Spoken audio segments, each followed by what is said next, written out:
Thank you for the opportunity to speak at this conference.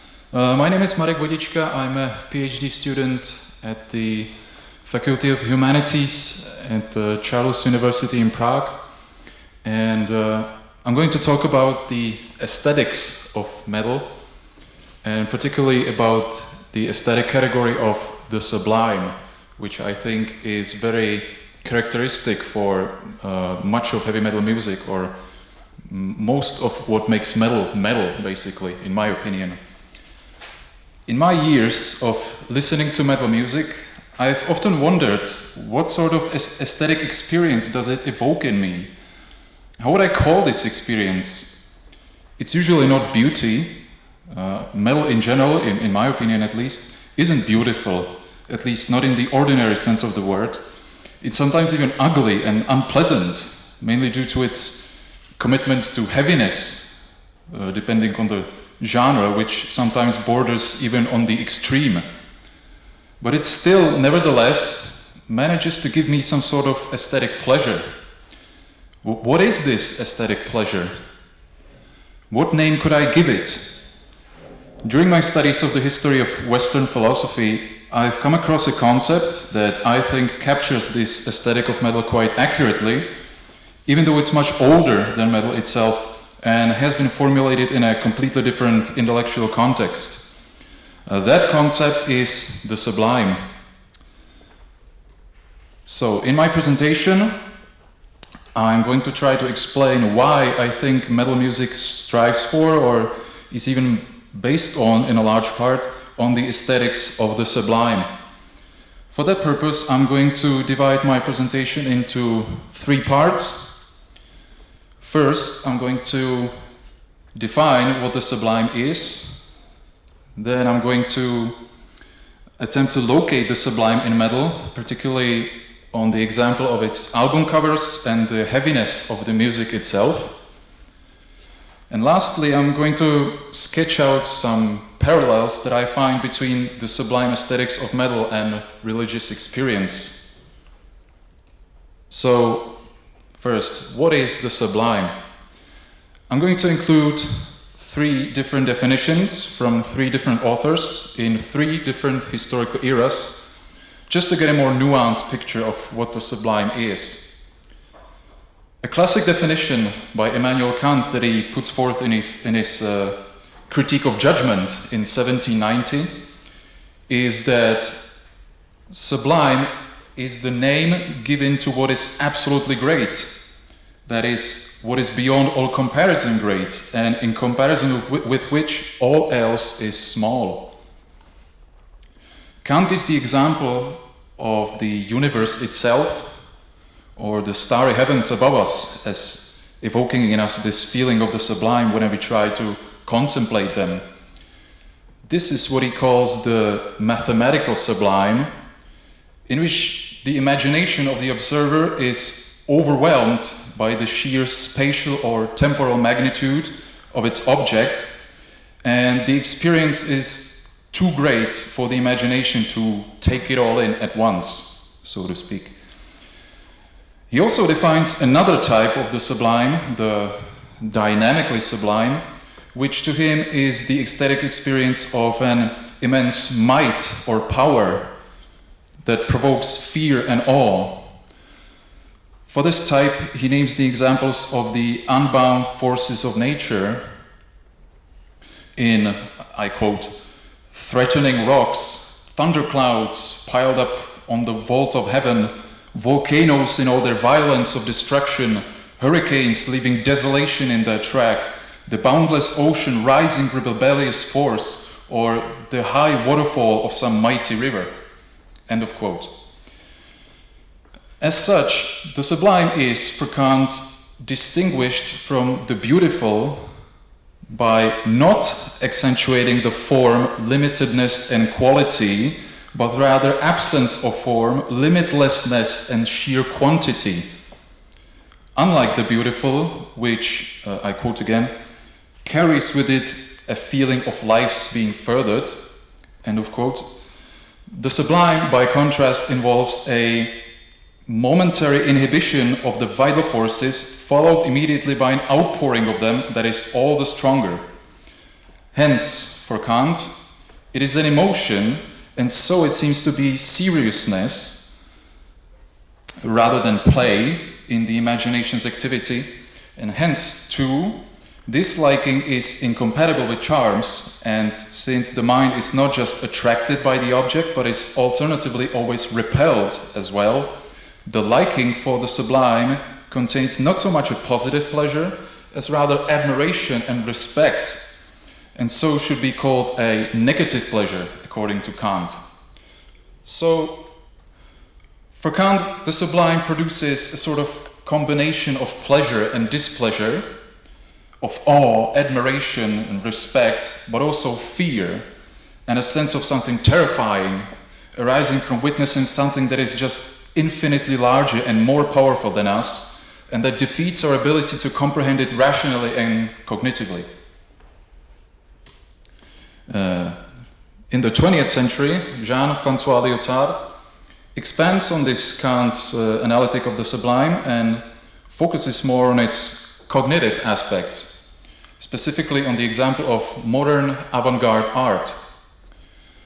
The sublime feeling arises, according to Lyotard, when art hints at something that is thinkable but not representable empirically, such as the idea of the whole world, or the idea of an absolutely small particle that's impossible to decompose further into smaller elements. We can think the idea of the world, or the absolutely small particle, but nowhere in our sensory experience do we find it. We can never see the whole world at once. We only see parts of it. Nor can we ever see an absolutely indivisible particle. We can only think it. So, whenever art tries to depict, visualize these concepts that are impossible to visualize, basically, it presents an object to the viewer's imagination that necessarily fails to conform to the concept that it aims to represent. This is where the dual feeling of the pleasure and displeasure, the sort of negative pleasure that Kant talks about, arises, but according to Lyotard. That is in the pleasure of knowing that our reason is capable of producing concepts that elude any attempt at sensory representation, but also in the displeasure of feeling that our imagination can't measure up to the concepts of reason and can't produce any object that would represent the concepts of reason entirely. Modern art, according to Lyotard, is based on the whole on this aesthetic of the sublime. He names the example of Kazimir Malevich's Black Square painting, which looks like this.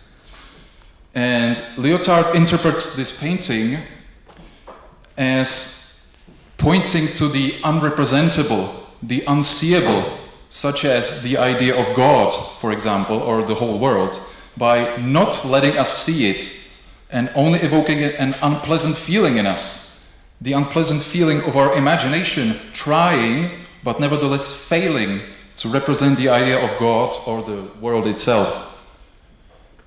And a third author writing on the sublime, a contemporary author, Philip Shaw, he wrote a book in 2005 called The Sublime, which basically documents the whole history of the sublime up until the present.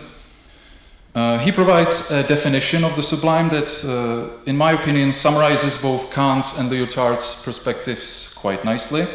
So I'm going to quote it.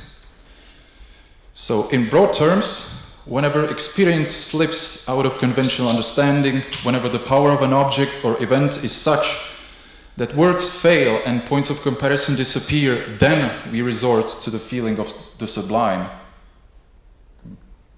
Sublimity, then, refers to the moment when the ability to apprehend, to know, and to express a thought or sensation is defeated. Yet, through this very defeat, the mind gets a feeling for that which lies beyond thought and language. In the last sentence, Shaw alludes to the fact that the sublime has historically been associated with the transcendent, with metaphysical realms lying beyond the bounds of human experience. The sublime in this form can be encountered, according to Shaw, for example, in the Hebrew Bible or in the poetics of Romanticism. Yet, Shaw remarks, I quote again, such instinctive feeling for the transcendental is rare these days, that is, in today's times, as a result of secularism, together with increasing global awareness and media sophistication. We seem less inclined to regard the breakdown of reason and expression as indicators of a higher and spiritual realm. Thus, as the critic Thomas Weiskell has claimed, even as the sublime continues to bear on our imaginative life, we no longer share in the sacred or mystical aspects of the sublime which went unquestioned by previous generations. End of quote. Shaw then goes on to introduce the notion of the so-called postmodern sublime, which is defined not by its intimations of transcendence, but rather by confirmation of immanence, the sense in which the highest of the high is nothing more than an illusion brought about through our misperception of reality. On this understanding, the sublime experience points no longer to an object beyond reason and expression, but rather to that within representation, which nonetheless exceeds the possibility of representation itself. Sorry, I skipped a bit.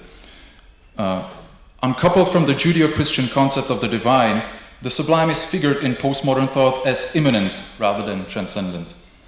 And as examples of this postmodern immanent sublime, Shaw names, for example, a scene from a film by David Lynch, where, as he says, the world is shown to be blank, mute, and absurd, and also quotes a Zizek rather controversial example of the destruction of the Twin Towers on September 11, 2001.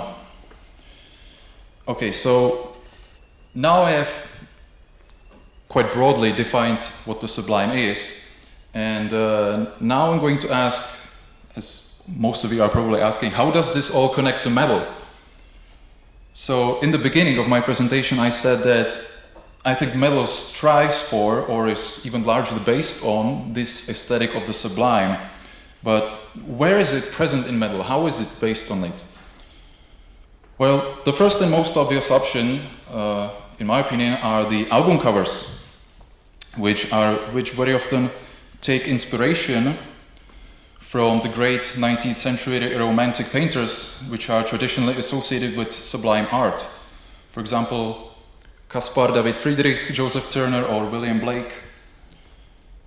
I'm going to show several of those paintings which capture the sublime aesthetic experience most clearly. And that's not just my opinion. This is I took this from the website of Tate Art Gallery in Britain. So all these paintings, this is a famous one, of course, by Caspar David Friedrich. All these paintings portray dark, massive natural landscapes where the human figure, if it is depicted at all, is usually depicted as infinitely small and insignificant, even powerless in the face of nature. This is a common trait of many black metal album covers. As you can see here, the inspiration is evident. But not only black metal, also some progressive metal album covers, like the band Mastodon, for example, or also the band Gojira, it's pretty famous these days. These bands also take inspiration in those grand, majestic, natural themes. If I go further into some more even extreme genres of metal, then technical death metal bands also like to use these extremely detailed and sprawling album covers, I guess to portray the feeling of the massiveness and relentlessness contained in their music itself. But The sublime in metal is not present just in the album art, in my opinion. It's also present in the music itself, especially in one specific characteristic that's widely recognized as one of the most defining features of metal music, and that's the heaviness of the music. The heaviness of metal music, in my opinion, is most likely the main thing that evokes the sublime feeling in both the players and the listeners, because it attempts to imitate in sound what Kant and the other two writers that I talked about describe on the examples of visual perceptions found in nature and in art, in visual art, that is. If the sublime is defined as the aesthetic experience of greatness arising from when the imagination attempts to represent the unrepresentable, so to speak, then this is precisely what happens in heaviness in metal music, in my opinion. With the sheer... Yes, this is just what I said. With the sheer musical intensity, power, and relentless force, heaviness in metal music tries to present the imagination of the listener with an object that is absolutely great, beyond all comparison, just as Kant defined the sublime, but nevertheless fails in this because that's simply impossible to do, and instead presents an object that is merely, so to say, massive, intense, and powerful, but it's not great beyond all comparison. It's just great, so to speak, just. When the listener feels the sort of weight of the music, the heaviness of the music, one could say that they might be experiencing something similar, aesthetics-wise, that is, to when they try to imagine the size of the Milky Way galaxy, for example, or the sheer magnitude of huge towering mountains, raging thunderstorms, or exploding volcanoes, as was shown on those paintings from the 19th century. As such, heaviness in music is rather not distinguished by form, limitedness and quality, but again, rather by absence of form, limitlessness and sheer quantity. And as such, again, is definitely not an example of the beautiful, but of the sublime, at least according to Kant's definitions. And furthermore, unlike the beautiful, which as Kant speaks about it, arouses purely positive pleasure from a sort of light-hearted playfulness of the imagination, the sublime arouses, again, the negative pleasure from seriousness and feelings of admiration and respect. And this is also another trait typically ascribed to heavy metal music, since people just tend to like it because it's serious and certainly not because it's lighthearted or playful. Metal is not often lighthearted or playful, it tends to be very serious. As for the cognitive side, heaviness in metal music creates the sublime feeling by employing, I think, at least two aesthetic devices. One is its perceived auditory massiveness, which can possibly be attempting to lead the imagination towards the concept of limitlessness, a concept that is impossible to represent but nevertheless is an aspect of our reason.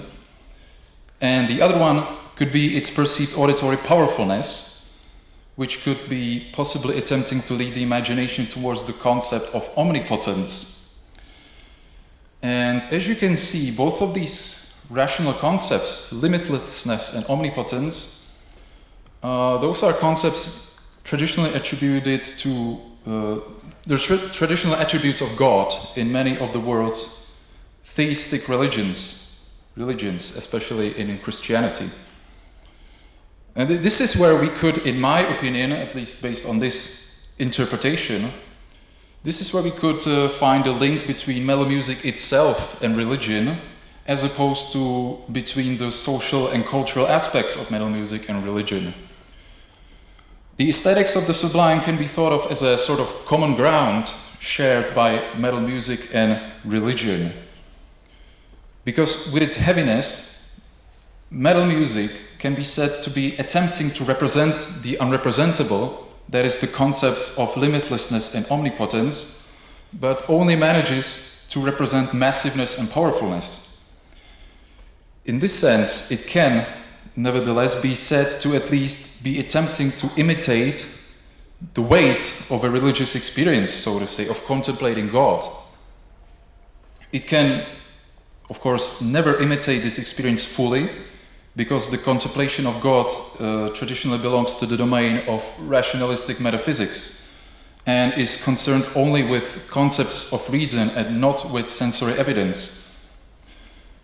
But still, the feelings of greatness and power evoked by the Sublime are, in my opinion, a common ground shared by both religious experience and the experience one gets from playing or listening to heavy metal music. The religious person contemplating God feels God's greatness, just as the metal fan feels the heaviness of the music. It's a bit far-fetched to say, but I think there is a bit of common ground between these two experiences. Because both of these experiences produce a kind of distinct ecstasy that is to do with the experience of magnitude, power, and intensity.